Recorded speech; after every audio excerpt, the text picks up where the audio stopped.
Welcome everyone to another Roman Reacts, and we're here today to watch ourselves a brand new video for you. This one is another one from Fat Electrician, and we watched the first part where we talked about the Berlin airlift, where they launched hundreds upon hundreds of pounds of, if not millions of supplies, a million pounds of supplies going into Berlin.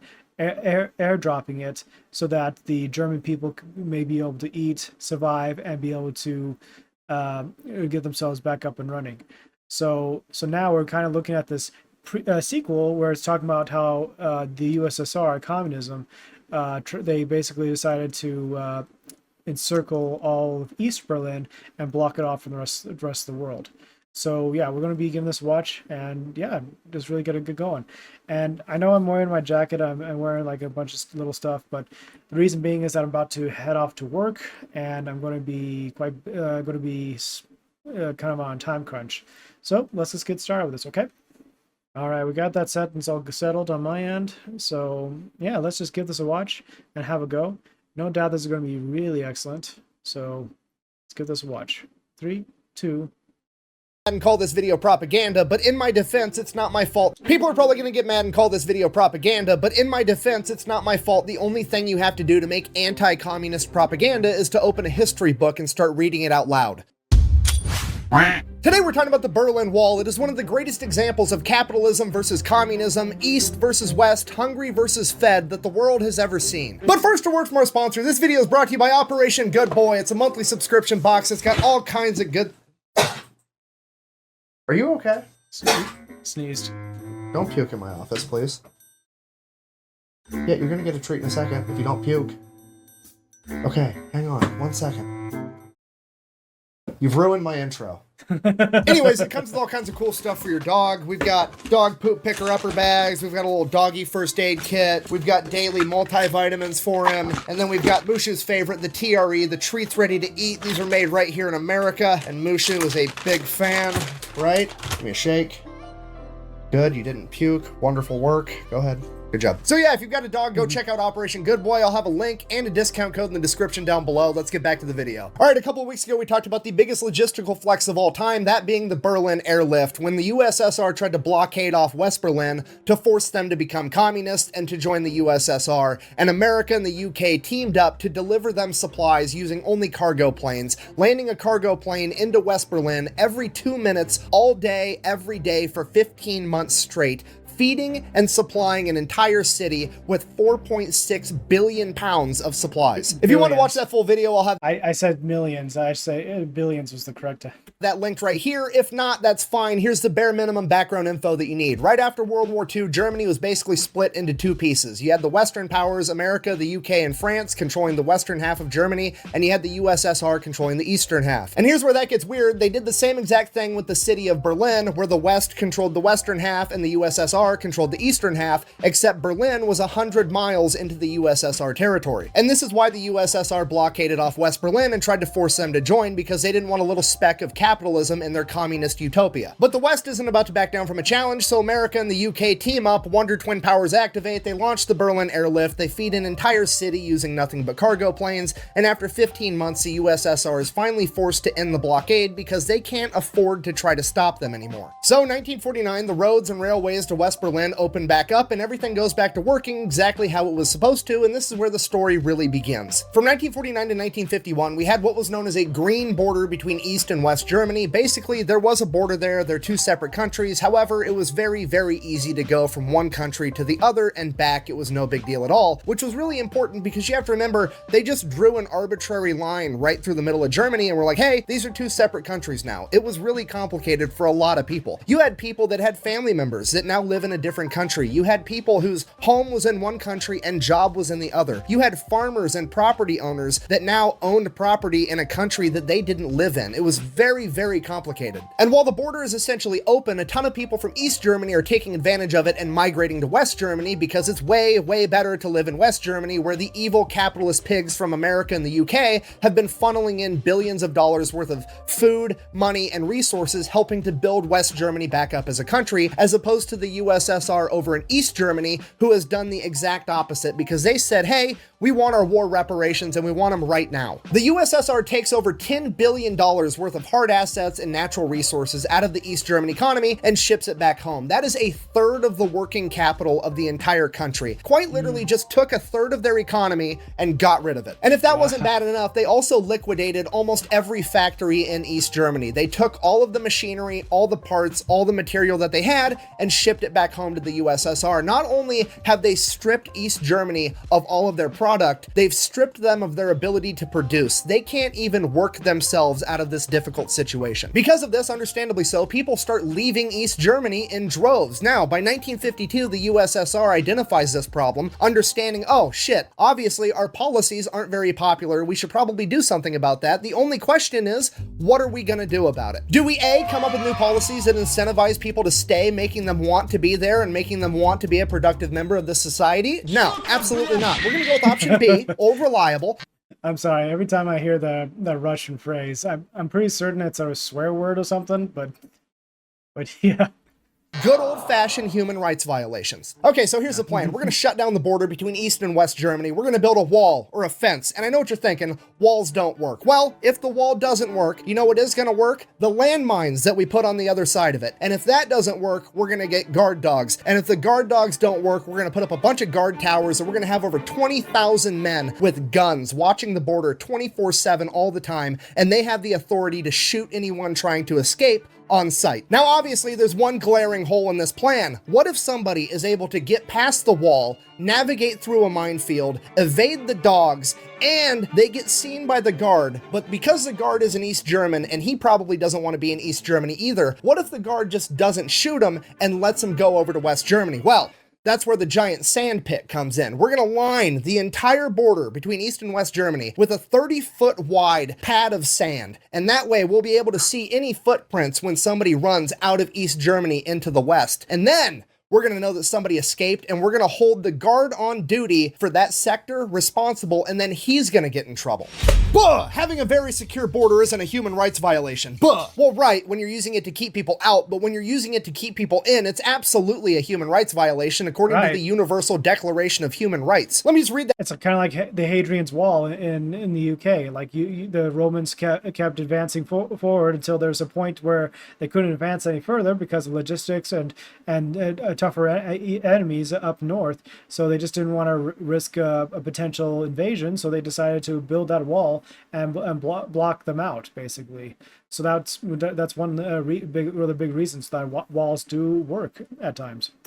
For you, Article 13, Section 2, quote, everyone has the right to leave any country, including his own, and return to his country, end quote. So yes, turning an entire country into a prison and refusing to let anyone leave while you oppress them is in fact a human rights violation. However, to be completely intellectually honest, I do have to tell you that the Soviet Union is one of only 3 nations that refused to sign the Universal Declaration of Human Rights, and they refused to sign it specifically because of Article 13, Section 2, which I just read to you. They basically said that they would only consider signing it if this was added to the end of Article 13. Quote, in accordance with the procedure laid down in each country, end quote. They were unanimously declined because that would ruin the entire point of Article 13, which would basically just mean that, yeah, you have a human right to leave a country unless that country tells you you can't. So what's the point of even having that as a human right? So the border is pretty much completely shut down. The only exceptions to that are the fact that you can apply for a visa to leave East Germany. Hold on, what did that say? Shut down. The only You're leaving the American sector. Oh. Exceptions to that are the fact that you can apply for a visa. Right. So the border is pretty much completely shut down. The only Sie verlassen den Amerikansk. Oh, it's I think it's like Amerikanski, which is I think that I'm not sure that's how it's correct, but it might be just the German. It might be German right there, but I'm thinking like the Russian word Amerikansky, which is American. So. exceptions to that are the fact that you can apply for a visa to leave East Germany. However, it's very expensive. You get interrogated by the government, and the only people to actually get these visas awarded to them are people that are working on behalf of the Communist Party or somebody that is obscenely rich and is for sure coming back anyways, which seems like a weird hypocritical policy for a communist regime whose ultimate goal is to have a moneyless, classless society where everybody is treated equally to have, but whatever. And then of course they have to allow travel from from West Germany into West Berlin. And to do that, there's very, very strict routes anybody traveling from West Germany to West Berlin has to take, and they have to go straight from one, straight to the other, and they hit multiple checkpoints along the way. And this is extremely important because it opens up the Berlin loophole, because Berlin, the city that's 100 miles into communist territory, has that little speck of capitalism in it, and there's no border between West Berlin and East Berlin. So you can literally just walk from East Berlin right into West Berlin, and it's not an issue at all. So that becomes the only way to escape East Germany. People travel to East Berlin and then simply walk into West Berlin, and then they catch a car or a train or a bus from West Berlin to West Germany, and then they never go back. And between 1952 and 1961, somewhere between 2 and 4 million people do this. Bear in mind, East Germany only has a population of 17 million. That's over 20% of the population walks into West Berlin and never comes back. And of the people that did leave, they were disproportionately young, highly skilled, highly intelligent people like doctors, lawyers, skilled tradesmen, engineers. And because of this, this got the nickname the brain drain. So in 1961, the USSR is like, oh shit, this is a humongous problem. All the young, smart people are leaving. We got to do something about this. Should we, I don't know, incentivize highly successful young people to want to stay here? Nah. Break out old reliable, more human rights violations for everybody. So August 13th, 1961, in the middle of the night, a bunch of East German construction workers and cops show up with guns, and they put a fence all the way around West Berlin. Not to keep the West Berliners in, but to keep the East Berliners out. And East and West Berlin at this point in time were still very much intertwined. There were people that lived in the East and worked in the West and vice versa, and there were people that had family members on one side or the other side, and there were people that owned businesses and property. There were people that were seeing relatives and got separated from their families, and they weren't allowed to get back on the other side of the wall. There were literally thousands of people in Berlin that woke up one day and it was just like, congratulations, you just lost your job, you just lost your property, you lost your business, you're now separated from your family. Because of this, people started trying to break into West Berlin, or they were breaking out into East Berlin to get people and bring them back into West Berlin. At first it was easy because it was just a fence and you could cut your way through it or you could scale it, but that fence rapidly turned into a 12-foot high concrete wall. And then when people started bringing ladders to scale over the top of it, they added a gigantic round metal top to it so there was nothing to grip and pull yourself over. And then they added barbed wire and guard towers and guards that were allowed to shoot you on sight and turned it into a full-on demarcation line around West Berlin. And that is when the escape attempts got incredibly creative. One of the more popular ones at the very beginning was that somebody from West Berlin would remove the gas tank from their car,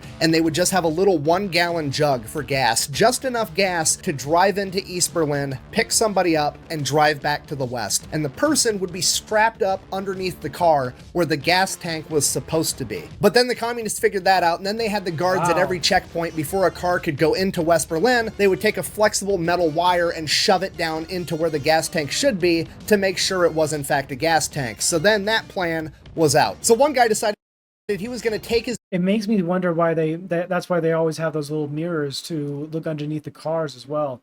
Like those long mirrors, they put it underneath to see if there's anything suspicious trying to escape underneath the trucks or the cars and whatnot. So yeah, that's really creative. BMW Isetta, cut the roof off, and then he was just going to drive right underneath the checkpoint going full speed, and he was going to duck, and that's how he was going to break into West Berlin, and that's exactly what he did. And because of this, the East Germans added spike strips and barricades to every checkpoint. Every time somebody escaped into West Berlin, the communists fixed however it was possible. They made it more and more difficult, and the escape attempts got more and more creative. Some of my personal favorites include shooting a steel cable over the wall from a high building and then ziplining to the other side, having somebody from West Berlin get a cow costume and tow a cattle trailer into East Berlin, and then have 2 of his friends dress up in the cow costume and stand in the cattle trailer as they made it through the checkpoint, stealing a tank and trying to drive it through the wall. And when you got away from the Berlin Wall itself and you actually went to the East and West German border, the escape attempts got even crazier. One group of brothers took a farmer's crop duster, painted it like a Soviet MiG plane, flew it from West Germany into East Germany, picked up their other brother, and flew him back. And my absolute personal favorite escape from communism was when 2 fathers got together and for a year and a half gathered fabric and propane and supplies so that they could build a fucking hot air balloon to escape to West Germany. Okay, I'm gonna say that again, but a little bit slower. 8 people 2 families, 2 fathers, 2 mothers, and 4 children escaped communism using a hot air balloon. Do you understand the gravity of what I've just told you? Because as a husband and a dad, it speaks volumes to me that 2 men in my situation got together, looked around, and said these living conditions are so horrific that the best bet for me and you and our wives and our kids is to secretly gather up a bunch of cotton fabric, aka flammable shit, sew it into a balloon, attach it to a wicker basket, more flammable shit, and then propel it with a fucking flamethrower as we try to get away as fast as the wind will take us while the guards are shooting at us. Okay, look, all I'm saying is I've never seen anybody that determined to escape capitalism. That's all I'm saying. But that's not real communism. Of course it's not, because it's never real communism whenever something goes bad. But whenever something goes bad under capitalism, it's 100% capitalism's fault, and we should get rid of it and do communism instead. Granted, communism every other time we've tried it's ended in genocide and murder and human rights violations, but hey, I'm feeling it this time, guys. We're this close to just 1, maybe 2 more genocides, and we're gonna have that communist utopia. We should keep trying. I can't. Ridiculous. I need a beer. Jesus. Sorry, I got carried away. I apologize. Anyways, the wall around Berlin gets more and more impenetrable, and eventually the only way to actually escape into West Berlin is to dig a tunnel and crawl your way out, which a ton of people did. Now, obviously, this is a PR nightmare. The communists have to explain to everybody why on earth they blocked off West Berlin and they're not letting anybody through, and because of that, they decide to give the Berlin Wall their name, the Anti-Fascist Rampart.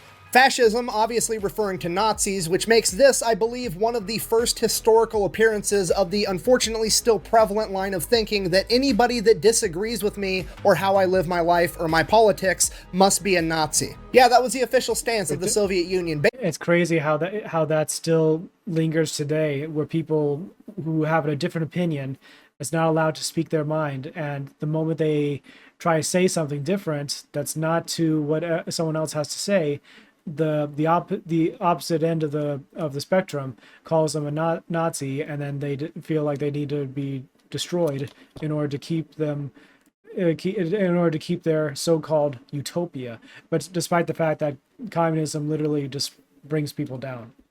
Basically accusing every Western power of being a fascist regime and saying they built the wall to, quote, protect against fascist elements conspiring to prevent the will of the people, despite the fact that the apparent will of the people was to leave their communist regime, but whatever. Just excuse me one more time, I'm so sorry, I just have to Google something real quick. How to recognize a cult.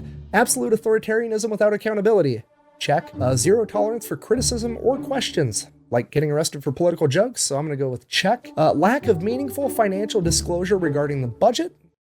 Check. Unreasonable fears about the outside world that often involve evil conspiracies and persecutions.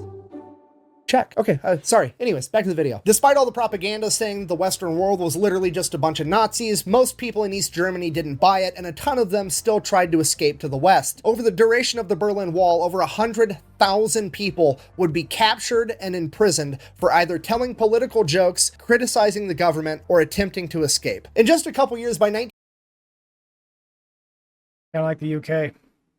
1964, these political prisoners were starting to stack up really quickly, and the USSR had to do something about it because it was costing them money and the prisons were full and they had to get rid of all these people. So I mean, what's a communist regime to do? Well, that's easy. We've got all these prisoners that we don't want. They don't want to be here. Let's ransom them over to the West. And that's exactly what they do. They ransomed 33,000 political prisoners to the West, and the West paid on average 4,000 Deutschmarks per person. I say on average because it wasn't a static price. The USSR put different values on different people based on their skills and job set. For example, a general laborer might only bring 1,800 Deutschmarks, whereas a doctor could bring 15,000. Now, granted, I'm probably reading way too far into this, but I do find it a tiny bit hypocritical that the communist government, the same government that supposedly is striving to create a moneyless, classless society where everybody is equal, is also taking political prisoners, assigning different values on their life based on their ability to produce an economic output, almost like they're putting them into separate classes, implying that some people are worth more than others, and then they're turning around and trying to sell them to another government for money, which is allegedly something else they don't want, which is, you know, weird. It's almost like it's all a bunch of talking points and bullshit so they can have a bunch of control. Yeah. I can do this all day. How long? What is it going to take to convince you that communism is bullshit? Tell me. I'll do it. Your Honor, I object! And why is that, Mr. Reed? Because it's devastating to my case! Overruled. Good call! In addition to the 33,000 political prisoners that the USSR essentially auctioned off for money, they also agreed to release 215,000 East German citizens for the low price of 2.3 billion Deutschmarks. Between 1945 and 1989, over 600 Germans were killed either trying to cross the border from East to West Germany or from East to West Berlin. And that is considered to be a very low, very conservative number because the USSR didn't want to release the actual numbers or admit that they'd killed anyone, because every single person they killed trying to escape communism was a huge political hit to them. Which raises the question, what happened in 1989? Well, that's the best part of the whole story. By 1989, the Soviet Union was going bankrupt. They were beginning to crumble. They were losing their sphere of influence, and more civil unrest started to occur. And by November of 1989, in East Germany, there were protests, people demanding that they had the freedom of speech, the freedom of expression, the ability to critique their government without getting arrested, and most importantly, the freedom of travel. The communist government knew that they had to give the people an inch before the people turned around and took a mile, and the 1 inch they were willing to give them was they were going to get rid of the travel ban and finally start granting people visas. They weren't going to charge them money, they weren't going to have some special circumstance to do it, and most importantly, they were actually going to approve people, and they were going to do it quickly. These new travel regulations were drafted on November 8th, they were going to be announced to the public on November 9th on live TV, and on November 10th they would go into effect, and people could show up to the passport office, apply, and ideally get accepted and have the freedom to travel west. And that's kind of what happened. November 8th, the new regulations get drafted, that's fine. November 9th, they hand the new regulations to a government spokesperson by the name of Gunter Schabowski, and he's going to read them on a government press conference on live TV. He didn't have time to read through all the papers, nobody took the time to explain it to him, so on live TV, he just kind of wings it. We'll do it live! He reads off what he thinks is important, which is just, here's the new rules that we're living by, and everybody's like pretty happy about it, and one journalist asks, when does this go into effect? And Gunter, not having time to have read through all the papers, kind of shuffles through them real quick, looking for an effective date, and which he doesn't see one. It's there, he just doesn't see it. So he just kind of shrugs and he's like, as far as I know, quote, immediately, without delay. Oh boy. Das tritt nach meiner Kenntnis ist das sofort. And with that, going out on live TV, East Germans got up and started going to the wall. Now, this announcement was at the ass end of a boring government press conference, so not a lot of people saw it, but then the news outlets started picking it up and they started airing it, both in East and West Germany, and then even more people started showing up on both sides of the wall. And within just a few hours, tens of thousands of people had shown up to Checkpoint Charlie, one of the main checkpoints for the Berlin Wall, to go from East to West, and they demanded to be let go because they had just been told by their government on live TV that they had the freedom of travel, and the guards had no idea what was going on, and they were outnumbered tens of thousands to 1. And eventually the guards were forced to simply let people through, and then word spread that they actually let them through, and all of Berlin, both East and West, came out and had basically the biggest block party the world has ever seen, as a city that had been divided in half for 28 years was finally reunited. And then they celebrated this reunification by tearing down the wall that had separated them for so long. In conclusion, Germany after World War II is the closest thing to a controlled experiment that you can have, pitting capitalism against communism to see which one would triumph in real life. They took one country with one people, divided it down the middle, and gave each a set of rules to live by. And while capitalism is far from perfect and it has a ton of things that we can improve upon, I think the results of this experiment speak for themselves. Thank you for watching. Best way to support the channel is go buy some merch at thefatelectrician.com. Quack bang, out. Wow.